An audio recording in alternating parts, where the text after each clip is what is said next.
அனைவருக்கும் வணக்கம். மகர ராசினியர்களுக்கு நீங்கள் நினைத்தவை அனைத்தும் நிறைவேற இன்று 30/11/2024 இன்று இதை மட்டும் செய்தால் போதும். நீங்கள் நினைக்கக்கூடிய அனைத்து விஷயங்களும் நடந்தேறுங்க. அப்படி மகர ராசினியர்கள் இன்றைய நாளில் நீங்கள் என்ன செய்ய வேண்டும், என்ன செய்யக்கூடாது, என்ன செய்தால் என்ன மாதிரியான நன்மைகள் எல்லாம் ஏற்படும் என்பது குறித்தான முழுமையான பதிவு தான் இந்த வீடியோல நம்ம விரிவா பார்க்க போகிறோம். அந்த வகையில மகர ராசினியர்களை பொறுத்த வரைக்கும் உங்களுடைய வாழ்வில் ஏற்பட்டு கொண்டிருக்கும் பல பிரச்சனைகளுக்கு பரிகாரம் செய்கிறோம். சில நேரம் பலிக்கிறது, சில நேரம் பலிப்பதில்லை. ஏன் பலிக்கவில்லை என்று குழம்புகிறோம். அது மட்டுமில்லாமல் இந்த நல்ல முடிவுகளுக்கு பரிகாரங்கள் முடிவில்லாமல் தொடர்ந்தாலும் பிரச்சனைக்கு முடிவு கிடைக்காமல் தடுமாறுகிறோம். இதற்கு என்ன காரணம் என்று பார்க்கும்போது முதலில் ஒரு பரிகாரம் எப்படி செயல்படுகிறது என்பதை பார்க்க வேண்டும். அது மனோபலத்தையும் உடல் பலத்தையும் காட்டுகிறது, புத்தியை தெளிவாக்குகிறது, அதனால் சக்தி கூடுகிறது, முறையாகவும் சிறப்பாகவும் செயல்களை செய்யும்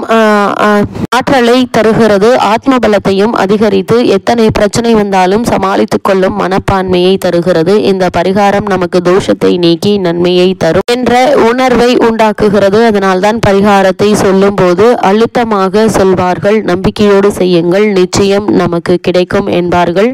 பரிகாரம் செய்வதில் நம்பிக்கை இருக்க வேண்டும், அதே போல் அவநம்பிக்கை இருக்கக்கூடாது. அதே போல் செய்யும் நாளும் மிக மிக முக்கியம். பெரும்பாலான பரிகாரங்கள் அமாவாசை தினங்களில் செய்ய சொல்கிறார்கள். அதற்கு பிரத்யேகமான காரணம் ஏதாவது இருக்கிறதா என்று பார்க்கும்போது ஆம், அமாவாசை என்பது அற்புதமான ஒரு நாள். உண்மையில் ஒரு செயலில் வெற்றிக்கு அடித்தளமாக அமைகின்ற அந்த நாளில் நாம் நம்முடைய முன்னோர்களுக்கு சில தர்ப்பணம் கொடுத்து மாலை கோவிலில் இறைவனையும் இறைவியையும் வணங்கிவிட்டு வந்தால் அதுவே பெரிய பரிகாரம்ங்க. இதனால் ஜாதகத்தில் உள்ள பெரும்பாலான குற்றங்கள் நீங்கி அவர்களுக்கு நல்வாழ்வு கிடைக்கும். அமாவாசை பரிகார பூஜை செய்வதற்கு இன்னொரு காரணமும் இருக்கிறது. அமாவாசை என்பது சூரியனும் சந்திரனும் இணைகின்ற நாள். சாஸ்திரத்தில் சூரியனை ஆத்மகாரகன் என்பார்கள். சூரியனை சாட்சியாக வைத்துக் கொண்டுதான் இந்த காரியங்களும் நாம் செய்கிறோம். நாம் செய்த நல்லது கெட்டது அனைத்திற்கும் சூரியனும் சந்திரனும் சாட்சியாக இருக்கிறார்கள். இரண்டு ஒளி கிரகங்கள் ஆத்மகாரகன் மனோகாரகன் சேர்ந்திருக்கின்ற நாள் இந்த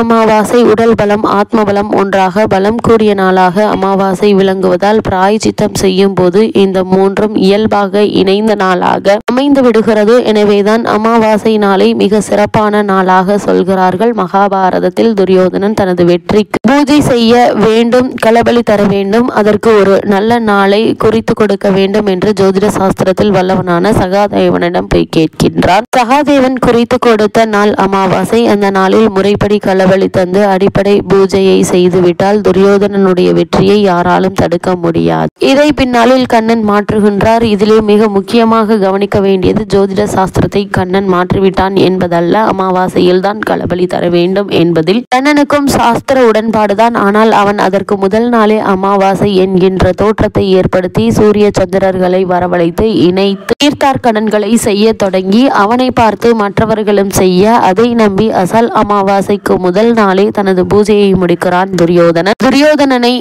நம்ப வைத்து உருவாக்கப்பட்ட அமாவாசை தினத்தில் போதையன அமாவாசை என்கின்றார்கள். களபலி கொடுக்க பாண்டவர்களோ சரியான நாளில் பாண்டவர்கள் அதே களபலி கொடுத்து வெற்றியை அடைகிறார்கள். எனவே அமாவாசை என்பது அற்புதமான ஒரு நாள். பெரும்பாலான கோவில்களில் அமாவாசையில் சிறப்பான பூஜைகள் நடைபெறும். கும்பகோணம் அருகே உள்ள திருவிசநல்லூரில் சிதம்பரேஸ்வரர் கோவில் உள்ளது. இத்தல இறைவன் சிதம்பரேஸ்வரர், இறைவி சிவகாம சுந்தரி அம்மாள். இந்த ஆலயத்தில் பஞ்சமுக மகாமங்கல பிரத்யேங்கிற தேவி வீற்றிருந்து அருள்வாளித்து வருகிறாள். இங்கு மாதம் தோறும் அமாவாசை தினத்தில் காலை 10:30 மணி முதல் பகல் 2 மணி வரை நிகம்பல மகா யாகம் எனும் மிளகாய் ஹோமம் நடைபெற்று வருகிறது. எவ்வளவு மிளகாய் கொட்டினாலும் ரெடி வராது என்பது இந்த யாகத்தினுடைய சிறப்பாக உள்ளது. இதேபோல் பௌர்ணமி தினத்தில் நடைபெறும் யாகத்தில் கலந்து கொண்டால் 16 வகையான பேறுகளையும் பெறலாம் என்கின்றார்கள். பௌர்ணமி அன்று காலை 11:30 மணி முதல் பகல் 2 மணி வரை யாகம் நடைபெறும். இவையெல்லாம் அமாவாசைக்கு பரிகார பூஜை சான்றுகள். பொதுவாக பரிகாரம் அளிக்க வேண்டும் என்று சொன்னால் அந்த ஜாதகத்தில் சந்திரனுடைய நிலையும் சூரியனுடைய நிலையும் நன்றாக இருக்க வேண்டும். குறிப்பாக சந்திரனுடைய நிலை நல்லபடியாக இருக்க வேண்டும் அல்லது நல்லபடியாக இருக்கக்கூடிய நாளில் அந்த பரிகாரத்தை செய்ய வேண்டும். அதனால்தான் நாள் பார்த்து பரிகாரம் செய்கிறார்கள். அந்த நாள் பொதுவான நாள் அல்ல, ஒவ்வொரு தனி ஜாதகத்திற்கு அந்த நாள் மாறும். பரிகாரத்தை செய்யும் போது மனம் ஊன்றி செய்ய வேண்டும். மனதில் உறுதியும் நம்பிக்கையும் வேண்டும். குறிப்பிட்ட பிரச்சனையிலிருந்து மீண்டு வர வேண்டும் என்று மனம் உறுதி எடுத்துக்கொள்ள வேண்டும். அதனால்தான் முறையாக பரிகாரம் செய்வார்கள். அதே மந்திரம் சொல்லி சங்கல்பம் செய்கிறார்கள். நாம் சங்கல்பம் செய்யும் போது கவனம் இல்லாமல் இருக்கிறோம். அந்த காரியத்திற்காக இதை பிரீதியோடு செய்கிறேன் என்ற அந்த சங்கல்ப மந்திரத்தில் வரும். அதனால்தான் உங்களுக்கு பரிகாரம் சொல்லுகின்ற போது அந்த கோவிலுக்கு சென்று பெயர், ராசி, நட்சத்திரம் சொல்லி சங்கல்பம் செய்து பரிகாரம் செய்யுங்கள் என்று சொல்லுகிறார்கள். பரிகாரத்திற்குரிய நாளாக சந்திரனும் சூரியனும் சேர்ந்து இருக்கக்கூடிய அமாவாசை நாளையோ, சூரியனும் சந்திரனும் ஒருவருக்கொருவர் எதிராக இருக்கக்கூடிய பௌர்ணமி நாளையோ தேர்ந்தெடுக்கின்றார்கள். அதிலும் குறிப்பாக சூரியனும் சந்திரனும் சேர்ந்திருக்கின்ற போது சந்திரன் ஒளி இழந்த நிலை என்று கருதிவிடக் கூடாது. நமக்கு தானே அவர் மறைந்திருக்கிறார். ஆனால் அவர் எந்த ஒளியிடமிருந்து தனக்குரிய ஒளியை பெறுகின்றாரோ அந்த சூரியனோடு அவருக்கான நெருக்கம் அதிகரிக்கின்ற நாள் அமாவாசை என்பதை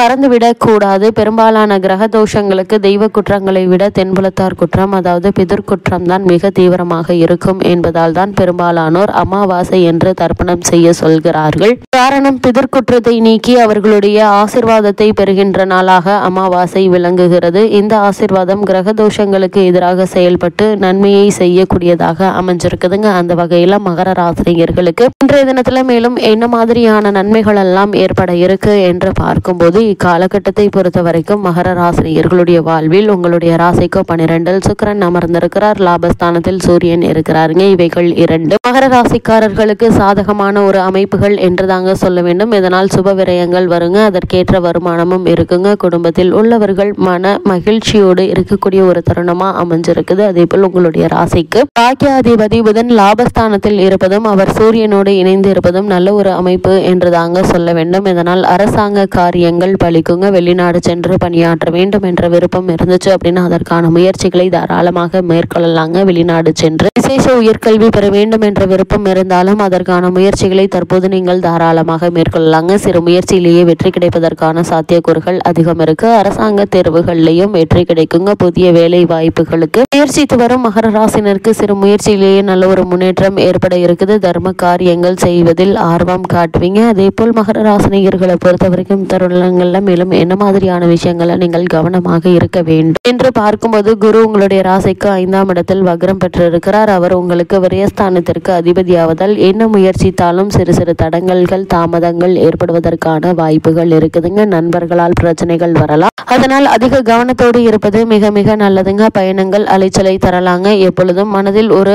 ஆயாசமும் இனம் புரியாத கவலையும் இருந்து கொண்டேதாங்க இருக்கும். அந்த கற்பனை கவலைகளை வென்றெடுத்தால் உங்களுக்கு நிம்மதி தானாக வரும் என்பதால் கவனமோடும் பொறுமையாகவும் நிதானமாகவும் சூழ்நிலையை சமாளிப்பது மிக மிக நல்லதுங்க. மகர ராசினியர்களுக்கு கிரக நிலைகளின் ரீதியாக கூறப்படும் பரிகாரம் என்று பார்க்கும்போது, செவ்வாய் விரதமிருந்து முருகப்பெருமானை வழிபடுங்க. கந்த சஷ்டி கவசம் படியுங்க. எண்ணற்ற நன்மைகள் உங்களுடைய வாழ்வில் ஏற்படும்.